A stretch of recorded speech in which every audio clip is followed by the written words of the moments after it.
Hi, everyone. Welcome to Bend. Welcome to the Kinsman Conference. I am so thrilled to be standing here meeting all of you today. My name's Laurie Morrison. I'm one of the co-chairs. I work at Kaiser Permanente, and I'm just so excited to have lucked into doing this in one of the years that we get to do it in person, because it is really, really wonderful to meet all of you. I am going to read a lot of stuff. Oh, do I have a clicker? Can I advance the slides? So my job beyond welcoming you is to thank a lot of people and do a little bit of administrative stuff. And I am thanking people based on a document on my phone. So please bear with me if I don't get all of your names right. So the title of this conference is Healthcare Workers in Crisis. And my co-chair, Susan, is going to talk a little bit about that in a moment, a little bit more about that in a moment. Where is this? Is that the button? Yes. I want to thank the Planning Committee. There's a lot of people who do work for, I cannot look at you through this. There's a lot of people who do a lot of work to put something like this together. In particular, I want to thank Heidi Funk, Laura Hosford, Fernando Cerna, Laura Mavity, and Karen McCord. I also want to always thank Katie Stowers, who has done such an amazing job as the interim chair of the department of the Center for Ethics. And there's people behind the scenes without whom truly this would not happen, right? There is nobody in this room who is more key to this endeavor than Dave Hoyt and Safa.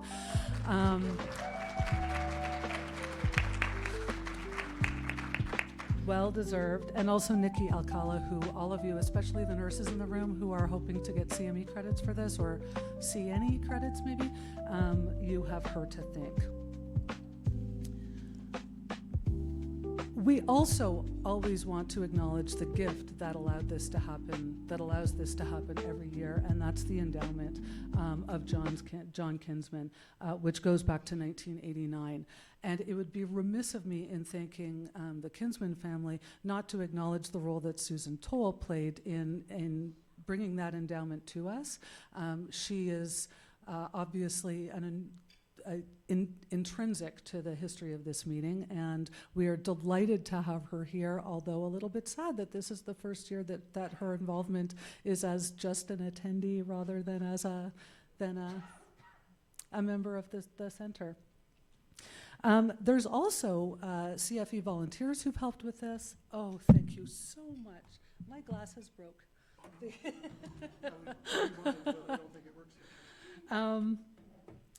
That's so much easier to read. Oh, that's awesome.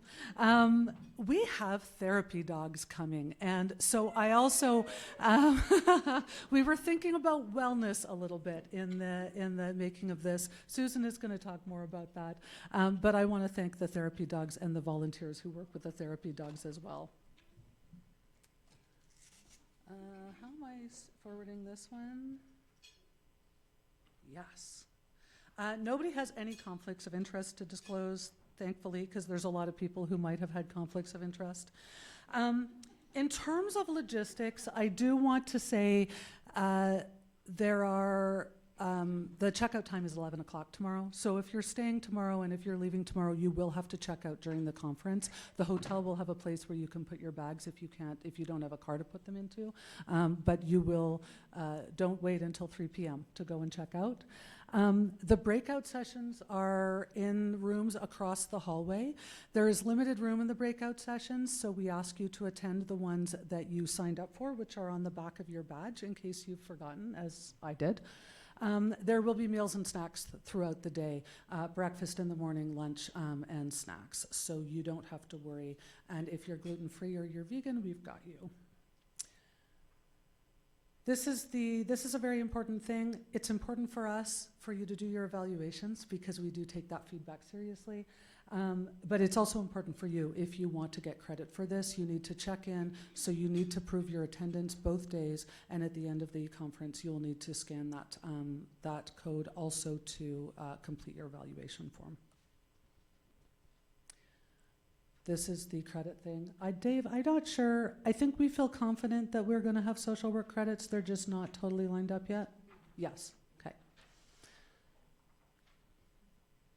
Yeah, those are all the rules. So the only one person left to thank, and that's Susan Hedlund. I could not have, yes, indeed. Let's. I could not have asked for a better co-chair. Susan recently left OHSU, much to OHSU's loss, and it's the Biller Family Foundation's gain, BFFs. So my work BFF, Susan Hedlund, is going to introduce our keynote speaker.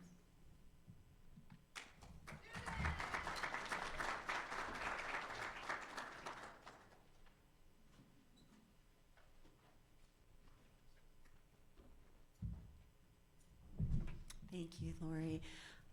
It is such a privilege to be here. I was sharing conversations with some of you about how many Center for Ethics conferences and Kinsman conferences we've been at over the years, and what a powerful time to come back together, and an important time. Scott and I were just talking about how essential relationships are in how we stay grounded in these really difficult days. And so I want to add my thanks to Dr. Morrison's welcome, and thank you for being here, but also thank you for what you do every single day. We need you, perhaps more than we've ever needed you before. When we were planning this conference, we were thinking about the many, many issues that face healthcare workers and healthcare systems these days, and there are so many. There's so many. Working in healthcare has always been hard, but I think we have a particular brand of hard these days that's a little bit different than when I was a baby social worker right out of graduate school, which was a long time ago. But what I would say about that is, in those years, healthcare systems were run by religious orders and physicians. And while far from perfect, we did share a mission. And I'm not sure that we will all feel that way these days, the way that healthcare has been going. And in the aftermath of COVID and, excuse me, subsequent challenges and continued fallout, the isolation that has occurred, the rise in our overcrowded emergency departments, access issues, the challenges to rural and critical access hospitals being closed, and the increase in workplace violence have really, and scarce resource allocation, have added to the numerous ethical issues that we were already dealing with. So when we were first planning this meeting, I think those of you on the planning committee may remember that after listing all the things that are wrong with healthcare, we all kind of put our heads on our proverbial screens and thought, who's going to want to come to this conference? And so we intentionally built in some things to take care of you. And that's intentional. So hence the therapy dogs. You'll get a dose of mindfulness-based stress reduction later this afternoon, and some other breakout sessions that are really intended to not only nurture you, but also maybe give you some ideas about how to go back to your settings and find ways to sustain yourselves and each other in these challenging times. So that was intentional. I would also like to just say that I first discovered Dr. Rushton's work during the pandemic. I, like many of us, were struggling to find ways to help take care of our workforce and our colleagues. And I quietly started stalking her. She has this really cool book called Moral Resilience, Transforming Moral Suffering in Healthcare. And in many different settings, I referenced her work, and lo and behold, discovered that a colleague of mine worked with her at Hopkins, and so I asked for her personal cell phone number.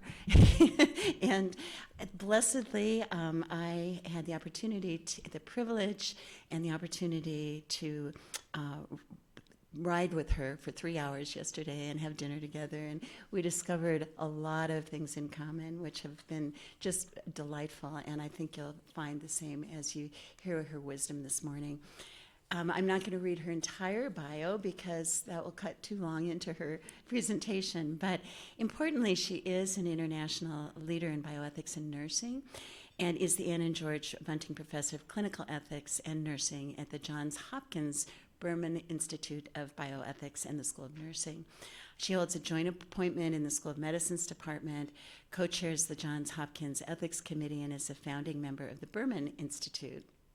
She also co-led the first National Ethics Summit that produced a blueprint for 21st century nursing in 2016, and co-led a national collaborative State of the Science initiative, transforming moral distress and into moral resilience in nursing, and co-chaired the American Nurses Association Professional Issues panel that created a call to action exploring moral resilience toward a culture of ethical practice. There are many, many other accolades that are here that we can acknowledge as well. She received the Marguerite Rogers Kinney Distinguished Career Award and Distinguished Researcher Award from the American Association of Critical Care Nurses. She's a prolific author and researcher. Her current scholarship activities focus on suffering of clinicians, moral resilience, and designing a culture of ethical practice. And on a personal note, is an absolutely delightful human being. It's my pleasure to welcome Dr. Cynda Rushton.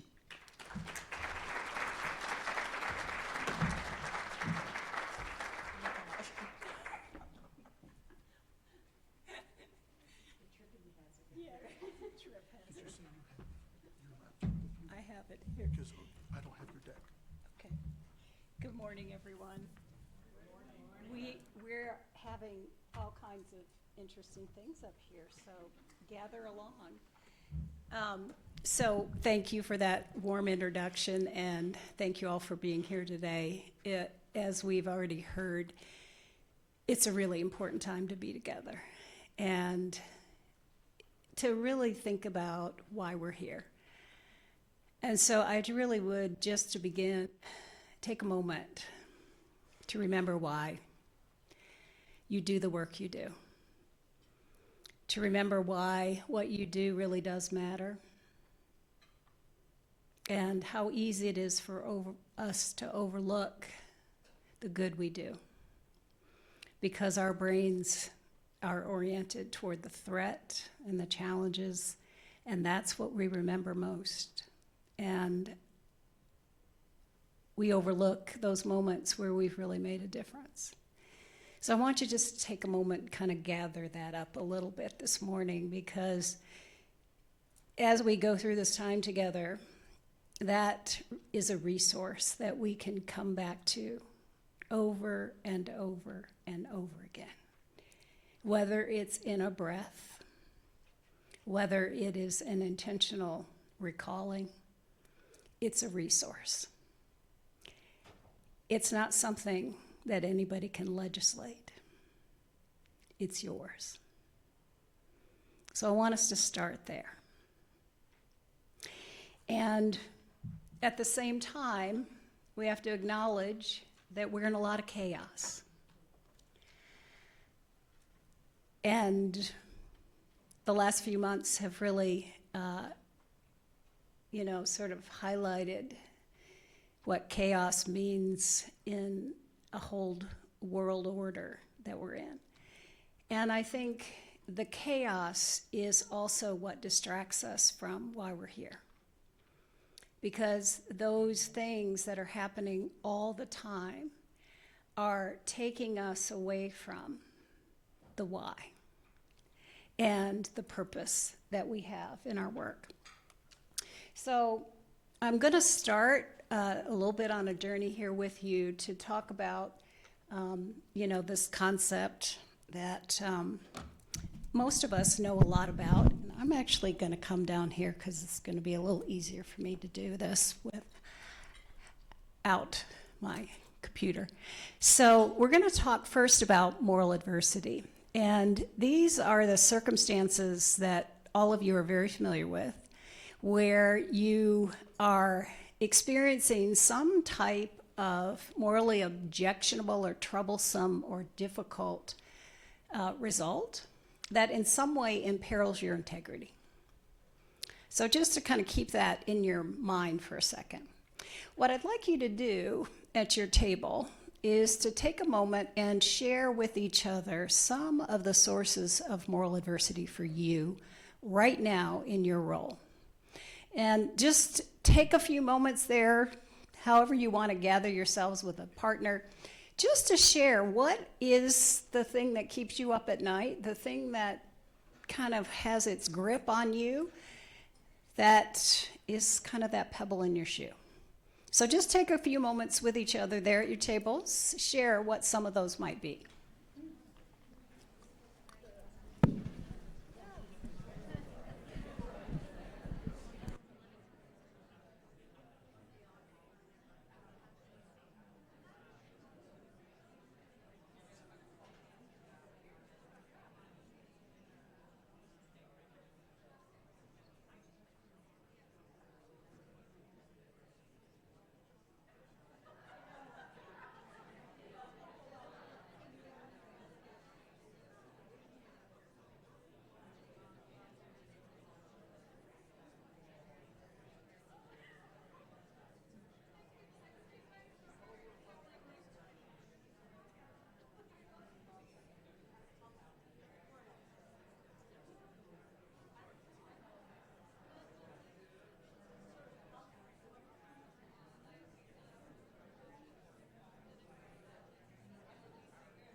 And for our quiet folks, be sure you bring your voice into the conversation.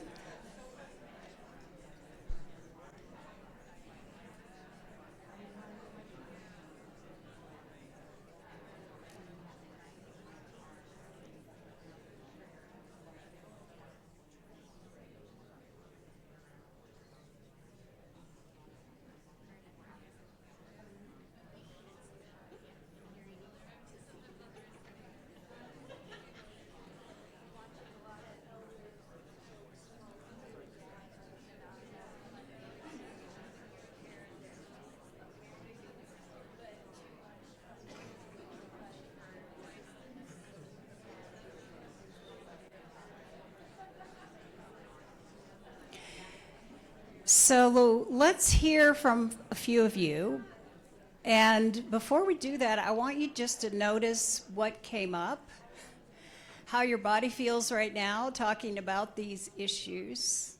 Whatever feelings come up, just notice that. That's what we're carrying all day, every day. What our mind does as we bring these issues forward. So let's hear from a few of you. What are some of the moral adversities that you're confronting? I'm going to go right over here. Thank you. I'll jump in. I'm Randall Ross. I'm part of the Partners in Care Ethics Committee, co-chair of it. So one thing that comes up for us that's troubling for me, as well as our staff, is when people choose to use medical aid in dying, and they miss the window, and they become more confused or debilitated and can't self-administer. That's when things start to get very complicated. It traumatizes our staff, some of the things that happen. And it really is kind of bothering that some of the situations we get into around that. So here we are in a situation where we feel powerless, right? We don't know what to do. There's not some clear answer out there. And it's not because we're not smart enough or we didn't think about it enough. It's because it's the nature of the issue, right? Good reasons on both sides, different paths lead to different outcomes. Different people value those outcomes differently, and so here we are, right? So what else?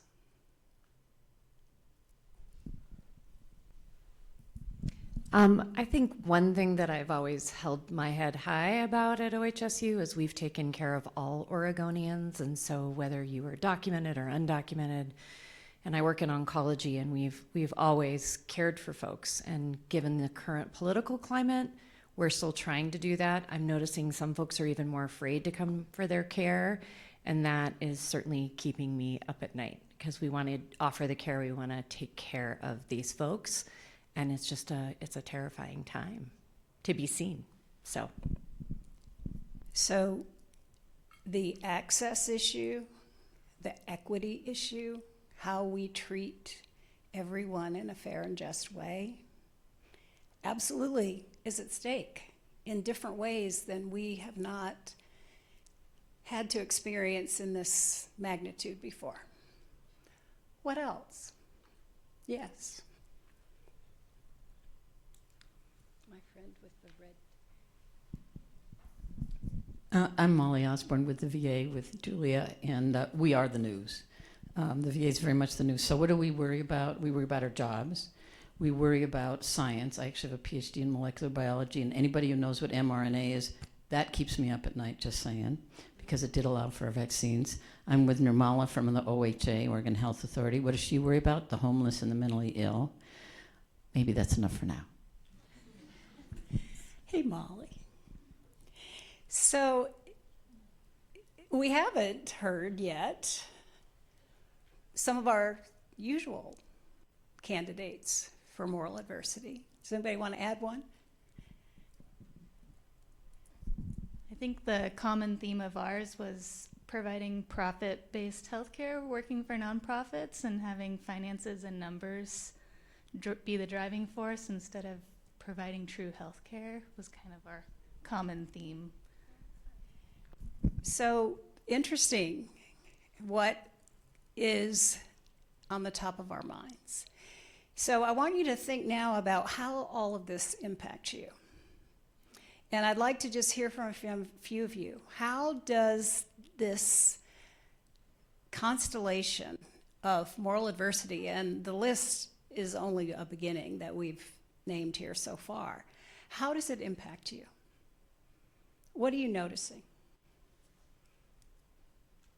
What are the consequences? Yes. Decreased job satisfaction. Do you want to say more about that? Everything everyone's talked about is on everyone's mind, and it puts a level of pressure or force against the opposite of trying to create space to do what we do, and it takes energy and effort. And I think that's felt by everybody in different ways, and at the end of the day, where's your positive and negative energies? How are you feeling about what you do? And even though I love what I do, I continue to, those other forces as a common force make it less satisfying. Anybody agree with that? Okay, so yes, what else? I was just going to say, it feels like, when you put pressure on rock, you get diamonds, but I'm not sure that the diamonds are there. Okay, so we carry a lot. Yes? Folks need to have it repeated so they can in their ear. Okay. Microphone, if it's unmiked, you can't hear. Do you want to add to it? No. She was saying, rock under pressure becomes a diamond. She's not sure there's a diamond in there. Anybody else want to add? What are you noticing? Yes. My name's Chip, and I feel sometimes that I'm doing more and more with less and less. Doing more and more with less and less. Yes. Anything else? What are you noticing in your bodies and your emotions? I'm noticing it more in the frontline staff. I work for hospice, is difficulty with self-care boundaries, not taking care of themselves because of some of the things they're seeing. Okay, so lack of care of oneself. Lack of sleep. Lack of sleep. I was going to say, this sense that my nervous system is more heightened and all of the coping mechanisms that usually work for me are not quite working the same way right now. Okay, great. Wonderful insight. My nervous system is like stuck on high, and the things that usually work aren't working. Okay, anything else? Yes. I think it can sometimes cause a distance between the patients and the clinicians when you're seeing things over and over that you cannot help them with. We start to, in one way or another, sort of disengage, not because we don't care, but self-preservation sometimes, right? What else? One more. Muscle tension, moral outrage, and feeling helpless. Muscle tension. Where? Everywhere? Anybody have a tight shoulders? How about doing a little of this right now? Because many of us carry it right on our shoulders. There's no surprise there. Anything else? So these things impact us. And you mentioned powerlessness. There's also a narrative that begins to develop in our minds. There's nothing I can do. Who am I letting down? I just try harder. Nothing seems to work. And you can see that there's lots of words that describe our experience, including shame. What's wrong with me? I'm failing. And so these narratives begin to develop, and sometimes they are frequent visitors to our minds and our hearts. And so we start to feel like this, where we are so overburdened that we can hardly put one foot in front of the other. This was an image during COVID. The clapping and cheering and feeling as if there was a death by 1,000 cuts. Or this image, that the clinicians were drowning trying to serve their patients. So we have to be able to acknowledge what we're carrying before we can do anything about it. And so part of what we're seeing, and our colleague described it back here, is a human energy crisis. And what we're seeing is how much energy it takes to show up and to keep coming back in the midst of all of these pressures. And so in our work, as Susan mentioned, we've been, as I like to affectionately say, wallowing around in this for a while, trying to sort of think about the sources of moral adversity and how we might respond to them. And we're going to talk about moral distress, but as I was doing work on this book and just trying to figure out a way forward, I found myself going back to some really early work that I did in the 90s when I was in my doctoral program at Georgetown, and I was spending a lot of time with Warren Reich, who was a theologian who talked a lot about suffering. And when you think about responses to adversity, one of them is suffering. It's that anguish that we experience in response to these wrongs, these failures, this sense of unrelieved moral stress. And it can take many different forms. It can be precipitated by actually participating in things we think are wrong. It can be that we actually have caused harm to others. But in some way, all of these experiences result in some kind of imperiled integrity. And so as we began to think about this whole territory, we began to try, and again, everything is a work in progress, to try to create a kind of map of what might be the responses that fit into that category. Starting first with moral stress, which moral stress might be understood as that activator of moral sensitivity where we notice there is an occasion for moral action. We are activated to pay attention. We notice the features of the situation, and often our moral stress is the motivator to do something. And it is possible that that moral stress could be relieved by doing the right thing, by abdicating, by speaking up. If that moral stress is not relieved, then we fall into moral distress, which is knowing what we ought to do, but because of constraints are unable to do it. So in this sort of characterization, the next level of moral suffering is what we've come to understand as moral injury. And, you know, if you're a researcher, you know we have to be very precise on all of these definitions in order to measure it. The reality is there are different magnitudes of moral suffering. Moral injury, I would suggest, is a more corrosive, degrading form of moral suffering.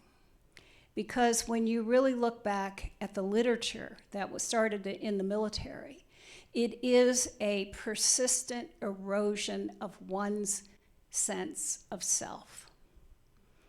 And during the pandemic, some of my colleagues would say to me, I don't know who I am anymore. And to me, that level of moral suffering suggests such a deep soul wound that people begin to lose track of their worth as a human being. This is not just, I'm feeling uncomfortable. This is a much more corrosive and serious form of moral suffering.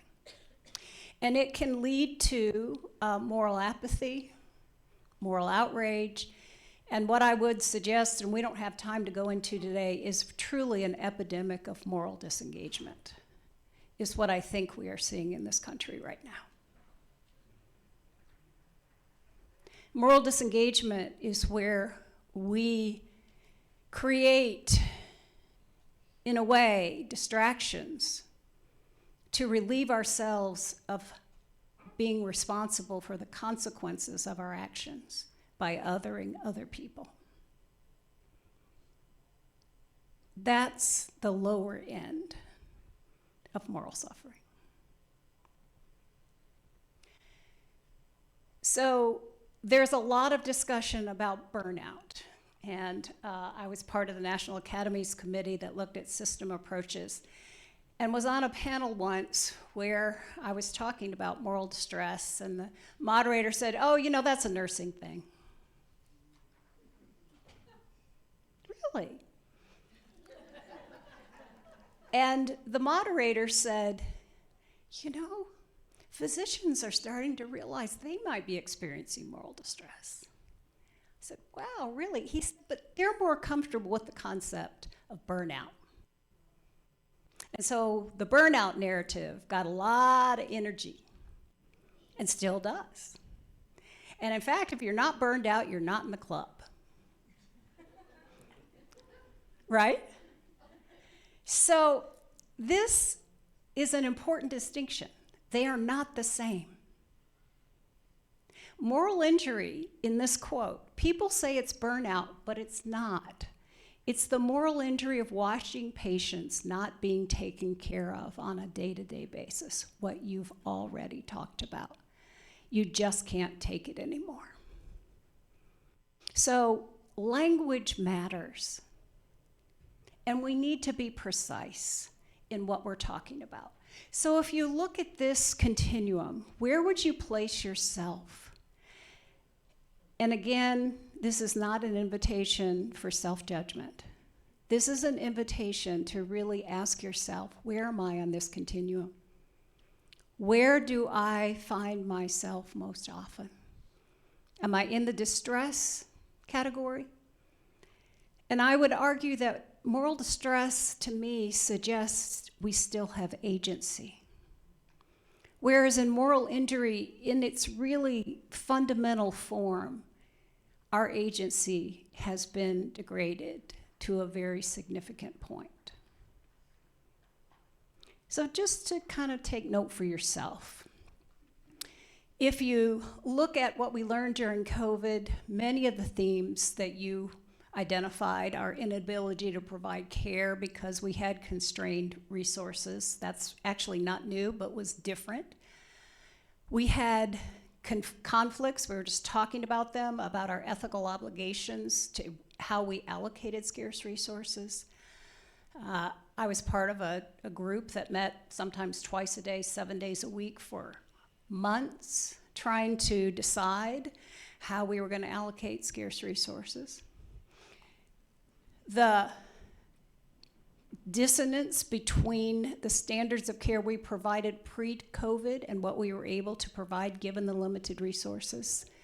The risk of infection to ourselves and to our families, people who came home and lived in a separate area of their homes to avoid exposing their loved ones.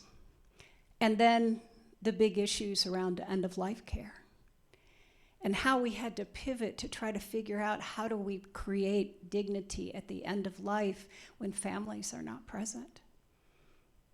And when we often are the last thread of compassion for that person. So these are clearly part of our context right now. And what we know is that people who were taking care of patients during COVID, some very significant outcomes. Stress, anxiety, depression. Many of them had screened positive for mental disorders during that time, PTSD, and of course, burnout. We also began to do research looking at moral injury during the pandemic, and the prevalence of clinically significant scores for moral injury ranged anywhere from 20 to 38%. We also found that there was a high prevalence of PTSD and depression for people who were experiencing moral injury. It was associated with burnout and more medical errors, secondary traumatic stress. And the people who were actually at the front lines had higher moral injury scores than those who were not.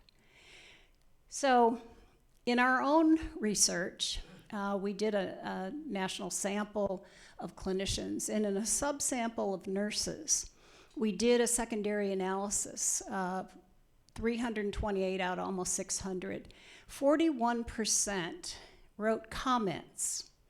And if you're a researcher, when people write comments, it's because they have something else they need to tell you. So 41% wrote comments. And when we went back and looked, the majority of people who wrote comments had high moral injury scores. So in the analysis of their responses, the core theme was broken trust. So here we are. That's our context. That's what we're all showing up here with. And yet, we're also called to acknowledge that moral adversity always has been and will always be part of our work. It always has been. And it is in a different magnitude now. But our question is how do we respond to that reality in ways that do not overwhelm us and degrade us? So this poem, The Storm, Haruki Murakami, and once the storm is over, you won't remember how you made it through, how you managed to survive. You won't even be sure, in fact, whether the storm is really over. But one thing is certain. When you come out of the storm, you won't be the same person who walked in. That's what the storm is all about. So, you're all here, and we are not the same. His Holiness says that when we meet real tragedy in life, we have one of two choices. We can either lose hope and to fall into self-destructive habits, or use the challenge to find our inner strength. And that's really the motivation for the work that we've done, having spent decades on the suffering side of the equation, I kept asking myself, is this it? We're just going to suffer? There's no out. There's no possibility of anything else. And that was when we began to think about how we might create a path forward. And so this work on moral resilience is really grounded, first of all, in integrity. And I'm going to talk about this in just a couple of minutes, but it's that state of moral wholeness, that place where we are able to embody and live out our values. It is surrounded by what we now have come to know moral resilience as a protective resource. Not the antidote, but a resource. In the context, excuse me, of a culture of ethical practice. And you'll notice these are all intertwined together. They are not separate from each other. So our definition is the capacity of an individual to sustain or restore integrity in response to some type of moral adversity. And I want to unpack a little bit of what we mean. So the moral part of this is really focusing on the moral aspects of our human experience, the ways in which we are constantly confronted with moral complexity, dilemmas, obligation, and that our work fundamentally includes important and inevitable ethical challenges. And those challenges can ignite our conscience, they can create moral suffering, and they can also give us a path forward.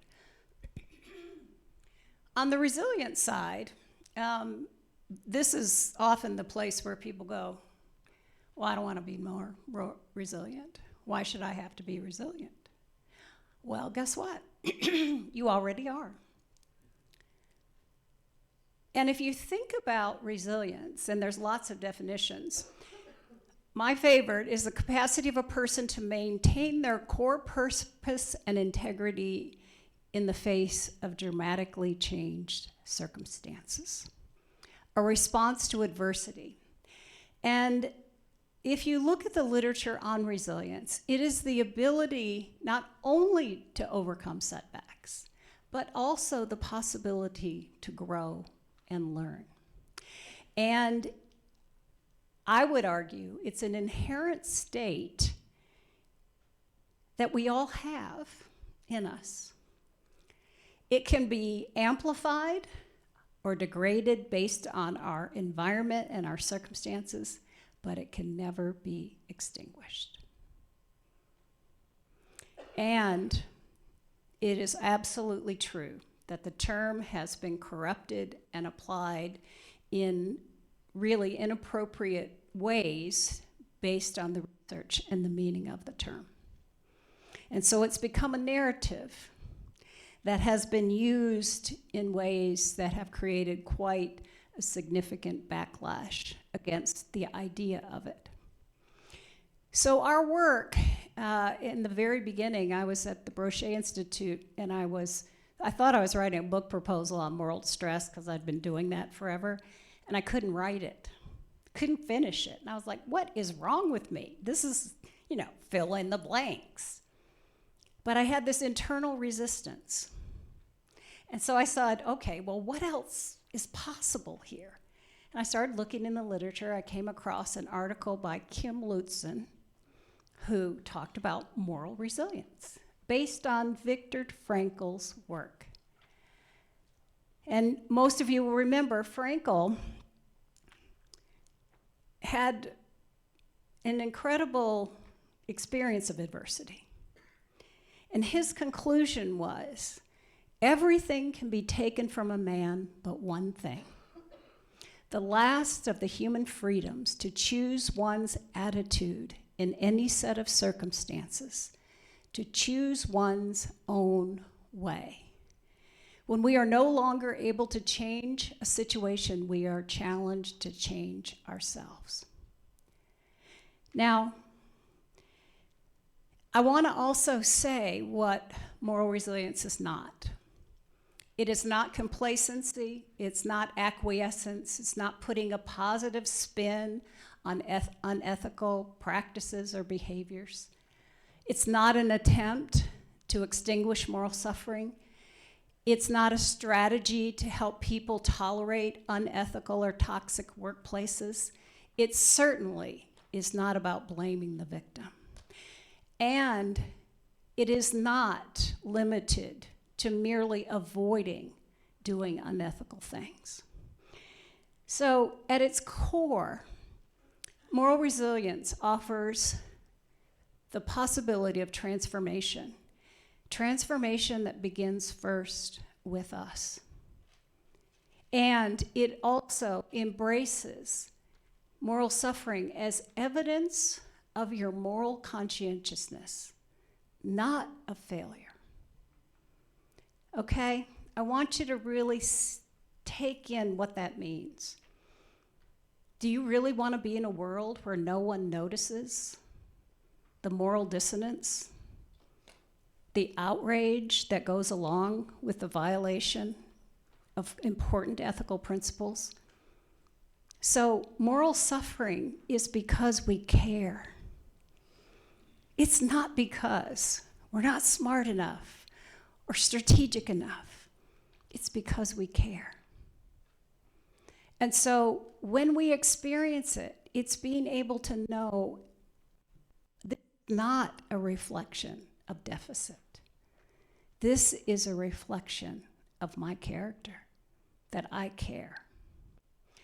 And it actually leverages the power of individuals because it acknowledges that we have within us the inherent capacities that are not determined by our external circumstances, but clearly can be influenced or degraded by them. So this really points us to the reality that we could put our heads down and try to avoid it. But as James Baldwin says, not everything that is faced can be changed, but nothing can be changed until it's faced. So part of this is to be able to name clearly what it is that we are dealing with. And part of moral resilience is actually this Japanese practice of kintsugi. And having spent some time in Japan, if any of you have, you know the precision and the incredible practice that goes into this process of taking the broken parts of a vessel and putting them back together, not to hide the broken parts, but to actually honor them with golden paint and cement, and to create a new vessel that holds all of that, not just the good parts, all of it, into a new vessel. So just to kind of round out this, I have a new term I've just learned about that I want to share with you. Sisu, the art of Finnish fortitude, which I think is a cousin to moral resilience. They call it a special strength, a persistent determination and resolve to continue and overcome in the moment of adversity. And I know there's a lot of people in this room who do that. An almost magical quality, a combination of stamina, perseverance, courage, and determination held in reserve for hard times. So I think we have this. We wish we didn't, but we have it. So I want to pivot now to talk about, okay, so how do we cultivate the capacities of moral resilience? One of my colleagues, who was part of a program we did, said, we are all resilient and courageous. Sometimes we just need tools and support to access what's already inside of us. And you can read all about this, as Susan said, our second edition just came out. But in our research, we came up with these 6 capacities that start with personal and relational integrity. And I'm going to go through these really quickly. We also developed a scale to measure moral resilience, those of you who are interested in research. I never intended to do a scale. And we did. And we've used it now in research. And what we found is the relationship of higher moral resilience scores are associated with lower moral injury scores, lower moral distress, decreased mental health outcomes such as stress, anxiety, and depression. It's also associated with lower levels of burnout and turnover.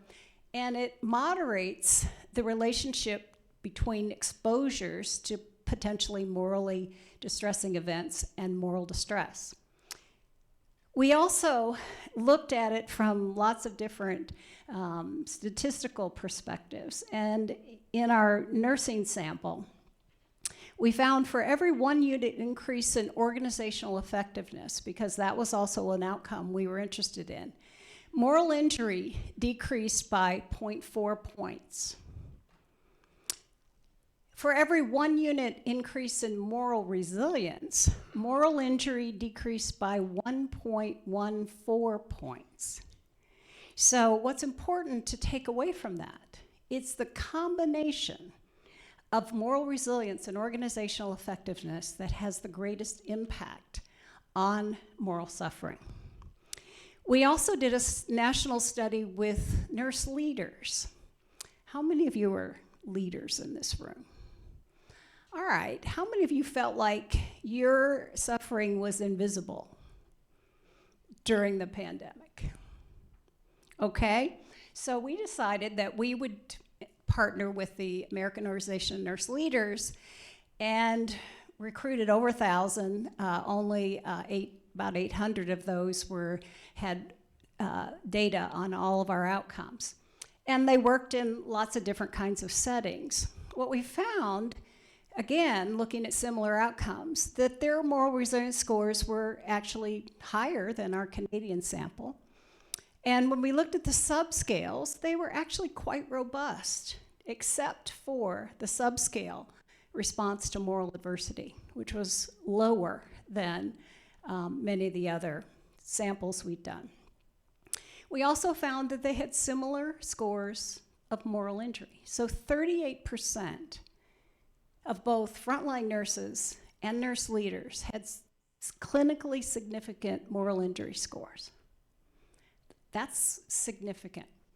What we also found was that higher ratings on their perceived organizational effectiveness were significantly related to higher moral resilience and lower moral injury scores. Both moral resilience and moral injury mediated the relationship between organizational effectiveness and work outcomes. Moral injury and moral resilience mediated the effect of organizational effectiveness on burnout. And moral resilience mediated the relationship between organizational effectiveness and moral injury. So, what that really tells us is that people are experiencing levels, high levels, in this sample of nurse leaders, of moral injury. That what we've seen again and again in our studies is that moral resilience is a protective resource. It is best when it is surrounded by organizational effectiveness, the culture of ethical practice. Together, that creates that environment. And that leaders are also suffering. And I think that's an important thing to take away, because we are all, in one way or another, experiencing this reality that we're in, and suffering is part of that. So let me talk about some of these elements as we think about what's the way forward. First of all, this concept is really grounded in integrity, and it means different things to different people. But when you really distill it down, integrity begins with I for a reason. And if you really unpack that, integrity is knowing what you stand for. And I want to make a distinction here. There's a difference between what you stand for and what you stand against. And I want you just to think about that subtle but important shift. I'll give you an example. I stand against racism. I stand for justice. When we stand against, we are already defensive. We are fighting. Standing for something is the grounding that gives us the equanimity to stay steady in the midst.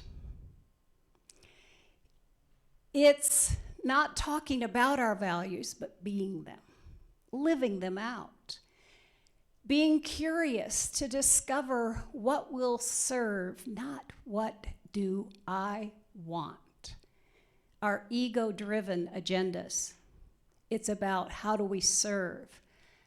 Integrity requires us to ask hard questions, to speak out for what we stand for.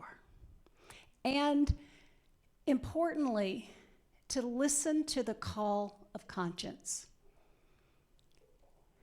I want to really pause on that for a second.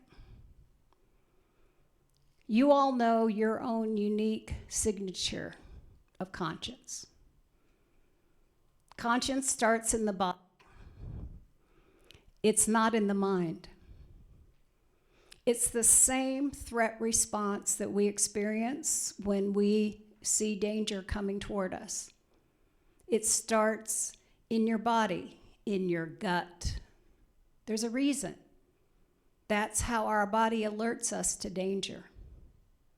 Listening to the call of conscience is being attuned to those signals. And instead of denying them or dismissing them, to turn toward them. What is this telling me? It's a source of information. And just like other patterns in our nervous system, if we habitually override conscience, it takes a much bigger charge to get our attention. Think about that. When we normalize things that should not be normalized, we are overriding the conscience signals. And eventually we won't notice anymore.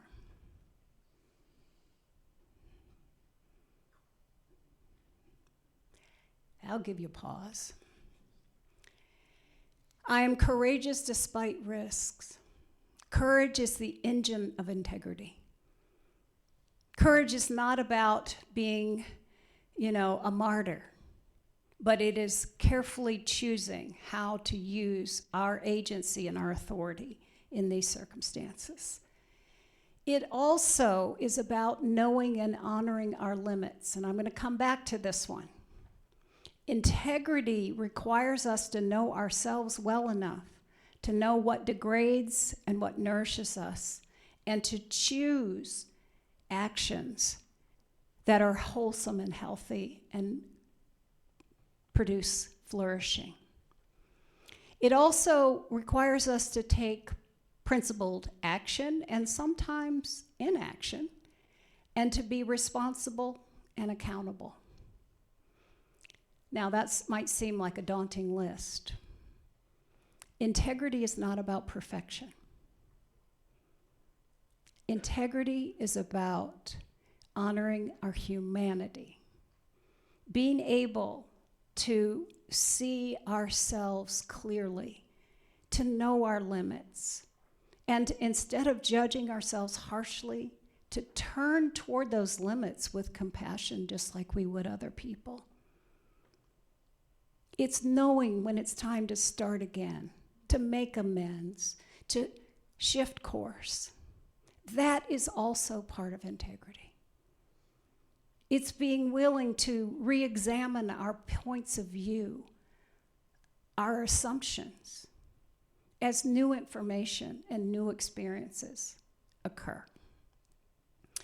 So the next part of integrity is relational integrity. And I mentioned to you my Japanese colleagues. One of my dearest colleagues, Kaz Tanahashi, is a translator of ancient Buddhist texts, and he's also a calligrapher, and his Enzo is on the cover of our book. I asked Kaz, because I was doing some work in Japan, and the translators couldn't translate integrity. And I'm like, Kaz, what's the translation? And so he said to me, and you just have to picture this, he's in his 90s now, but he has this really long beard. And he's a man of few words. So I'm sitting across from him and I'm asking, Kaz, please help me. And he says, whole oneness. I was like, whoa, okay. And so we had some further discussion about that. And it turned out that this really is what the concept that came out of our analysis was relational integrity. It is the ways in which our personal integrity is intertwined with the integrity of others. It is true that we could know who we are, but the reality is we negotiate our values in relationship. We're not just little islands out here being me. We get to interact with others. And so we have to know who we are so that we can stay whole in the midst of those relationships. But it acknowledges our shared interdependence and our humanity. And it really depends upon our ability to connect and be in solidarity in our purpose and our presence, where no one is left out. It honors our diversity. It is inherently inclusive. And this concept really fits with what we know about our nervous systems. We're constantly resonating with each other. So if you're in a situation where integrity is being upheld, the likelihood is yours will be too. And the converse is also true. If you're in an environment of degraded integrity, it's more likely you're going to sink too. So this resonance is important to realize that this is how we are together. Our emotions are contagious, and so are our narratives.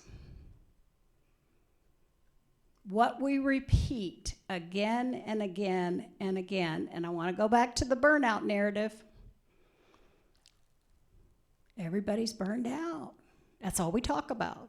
It's how burned out we are. And if you've ever been in a conference room where somebody starts with, wow, it's really horrible, awful, I feel terrible, then the next person goes, yeah, I feel terrible, and pretty soon the whole group feels terrible. And then we go back to take care of patients. So this relationship of relational integrity and empathy is an important one. The affective part of it, our ability to attune to one another, and the cognitive perspective taking of being able to take the perspectives of others. Now, perspective taking is not a guarantee that we're going to get it right, because sometimes we're not accurate in the interpretation of other people. Sometimes we don't know what's going on ourselves. And sometimes we can misplace mistaken assumptions onto other people. Think about the kinds of cases, those of you who do ethics consults, oh, I've heard this movie before, I already know what's going to happen, this is the scenario. And what happens is, I see people going, yeah. So sometimes we miss things because we're so attached to already knowing. And we're not asking what else could be true, what might be missing. But part of relational integrity is being willing to ask those questions, to see how we are together and how we can create a space for everyone to be seen and heard. Buoyancy was another one of the themes, goes beyond bouncing back. And if you think about the work of, all of us have a way that we flow with hard things. And then there are also things that knock us out of our resilience zone. So somebody said causing harm to patients or witnessing someone else causing harm. So that begins the process of where we may well be bumped out of our resilience zone. And we may be a person that responds with hyperarousal, anxious, we're irritable, we have increased heart rate and respiratory rate, we're a little inflexible, or we can shut down. And we can be more disconnected, depressed, numb. Sound familiar? Most of us vacillate between both of these. But buoyancy is that ability to resource ourselves with things like self-regulation and self-awareness. And I know you're going to get into this later, so I'm going to breeze through this part. But I want you to think about, you already know how to be mindful. I want you to think about this. How many of you are clinicians? How many of you put in lines? Okay? When you insert a line, it's a mindfulness practice. Think about what you do. You prepare the field very intentionally. You focus your attention on that vessel that you're about to put a line into. You carefully prepare the site. And then as you begin to put the line in, razor sharp focus. That's part of mindfulness. So you already know how to do it. It's just we need to do it more intentionally and more often. And, just check in with yourself right now. Are you here? Are you thinking about your grocery list? Are you thinking about that patient that you had yesterday? Or maybe you thinking about I got a lot of things to do. I need to move on here. Just notice, where's your mind focused right now? And not with a lot of judgment. Just, I was this is what the mind does. It goes off, and it can come back. That's what mindfulness is. So it's not this big, hairy thing that we make it sound like. We already know how to do it.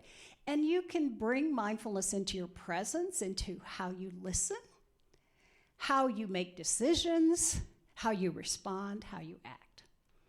So, another piece of the resources. It also includes moral efficacy, which is, in a group like this is the stuff we know really well. It's how to analyze, how to be able to recognize ethical problems.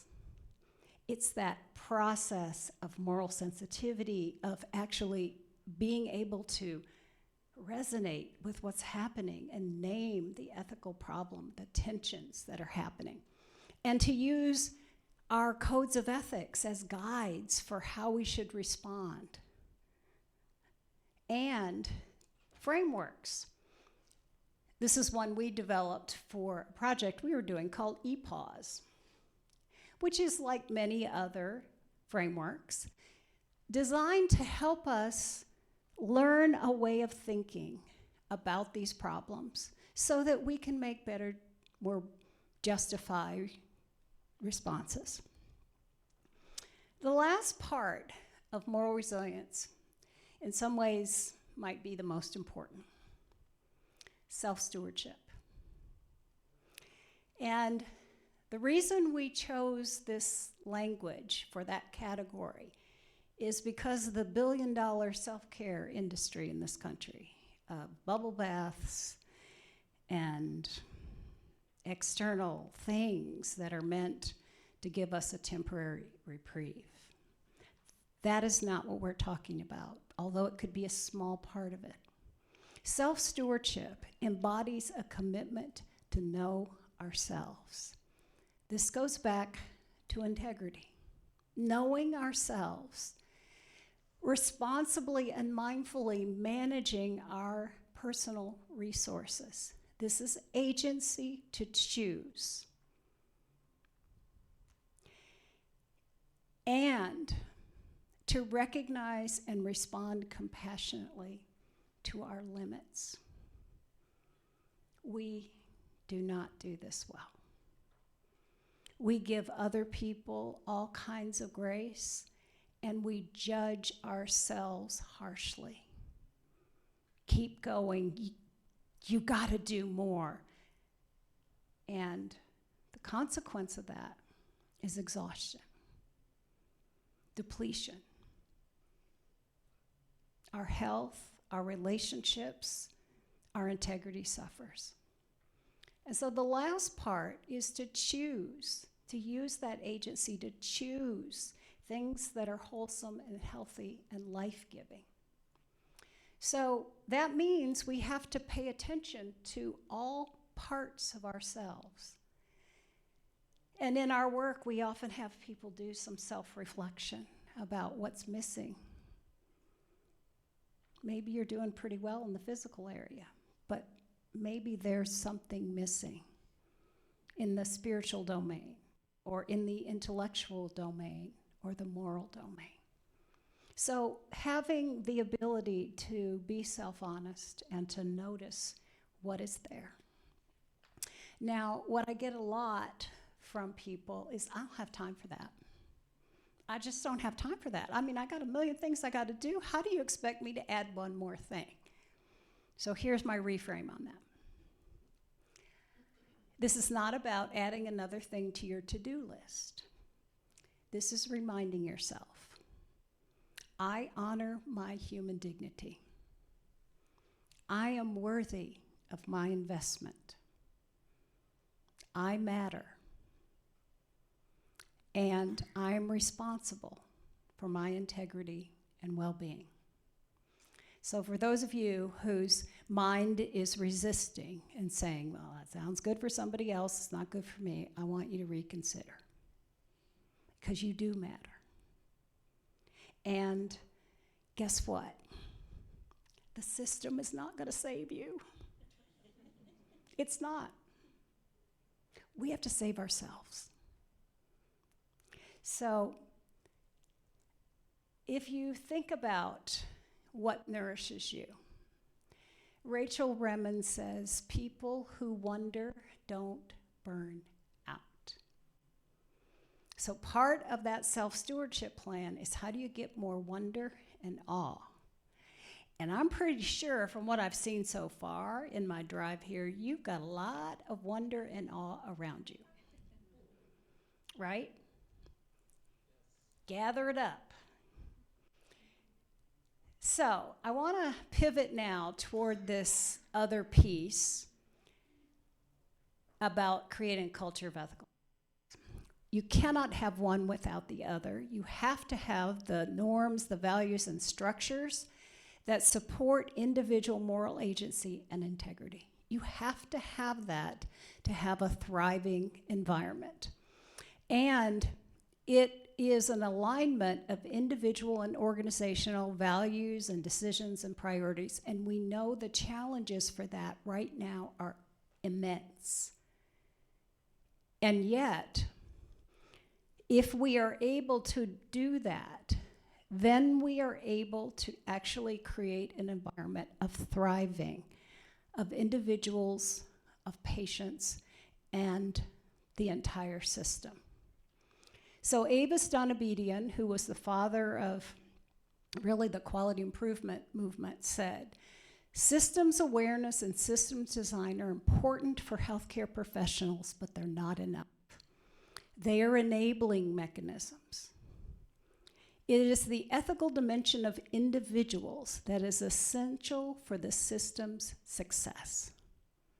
So, we have to invest in both sides of the equation.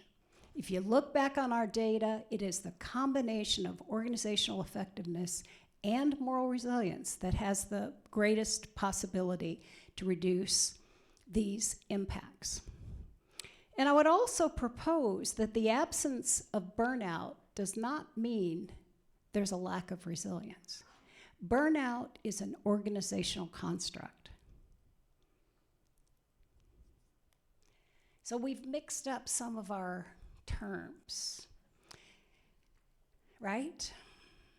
So when you think about the narrative of the individual versus the system, what is important to recognize that either or positioning, who is it serving? How is it actually moving us forward? Because if we see this as a problem to be solved, it presumes there's a right answer and it's solvable. And I'm going to say, as a group, we love problems. We want to fix it. Anybody else a fixer in here? Bring me your problems. No problem, I'll fix that. But it can lead to either or thinking. And what it means is it's either or, yes or no, good or bad. So as a way forward, one is to really engage in a kind of polarity analysis. And polarities are defined as a state of having two opposite or contradictory tendencies, opinions, or aspects. So this could be light and dark, inhale, exhale, heat and cold. But what's important is that they have interdependent aspects, values, and points of view. And in polarity management, neither one is more valuable than the other. It's not more important, and both of them are necessary to achieve the outcomes and the higher purpose.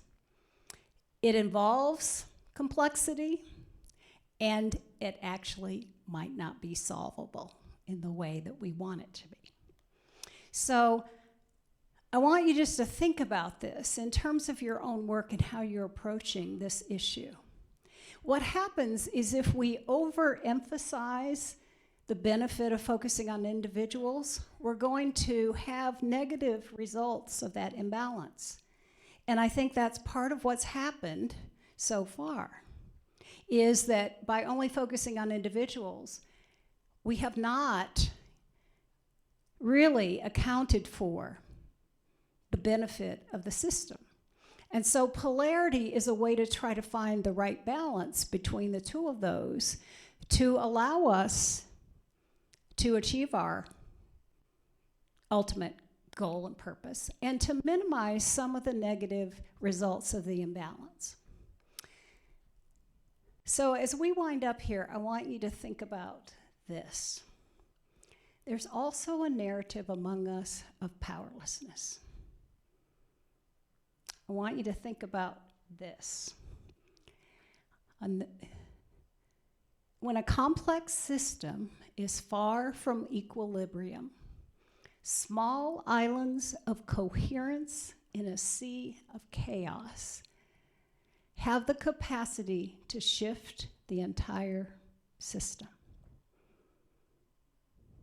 Okay? Follow that with Otto Scharma's illusion of insignificance. How many of you have told yourself, nothing I do is going to make any difference. I'm not even going to try. It's based on the assumption that there's some big lever out there that is being moved by forces beyond our control. And it's easy to think that right now. I live pretty close to Washington. No more.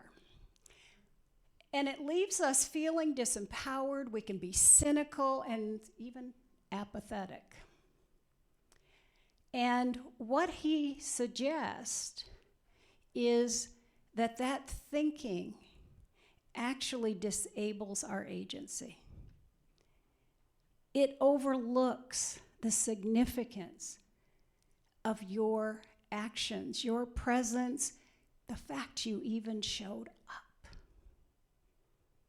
So, reimagining yourself in this system.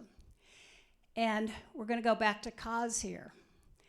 Kaz has been involved in huge social transformations about nuclear war, about climate, and these are his suggestions. No situation is impossible to change. A communal vision, outstanding strategy, and sustainable effort is needed toward positive change.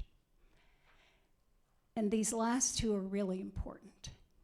Every single person can make a difference.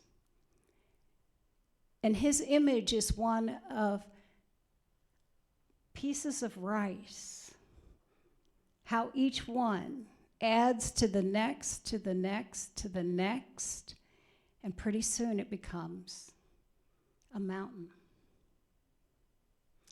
And the last part is also important.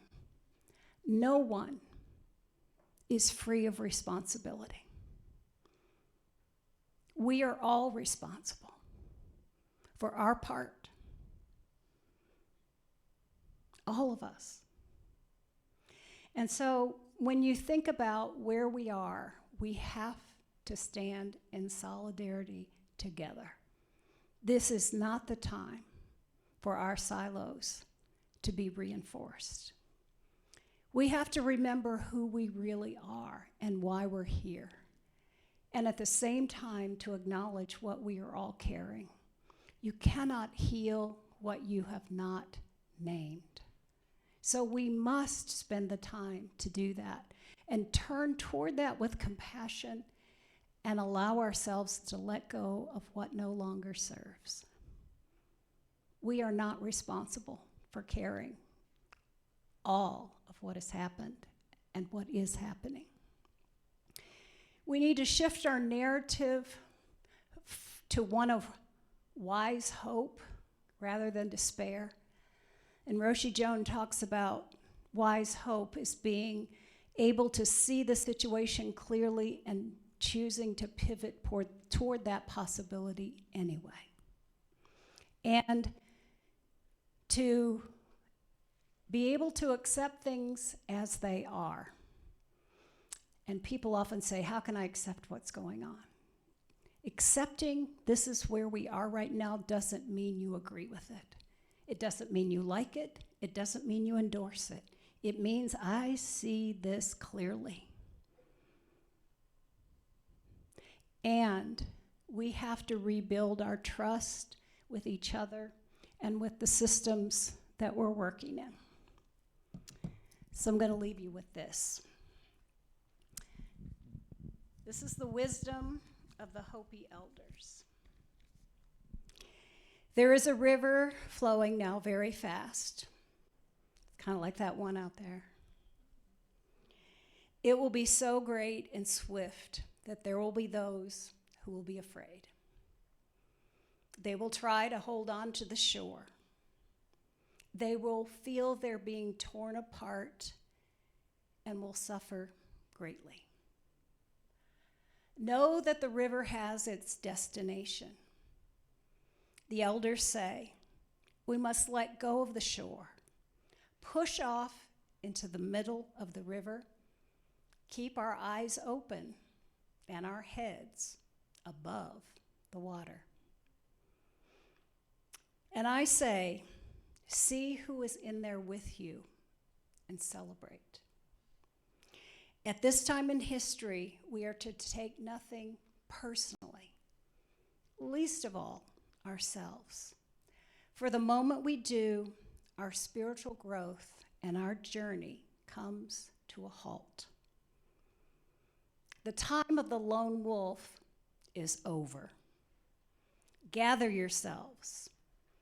Banish the word struggle from your attitude and your vocabulary.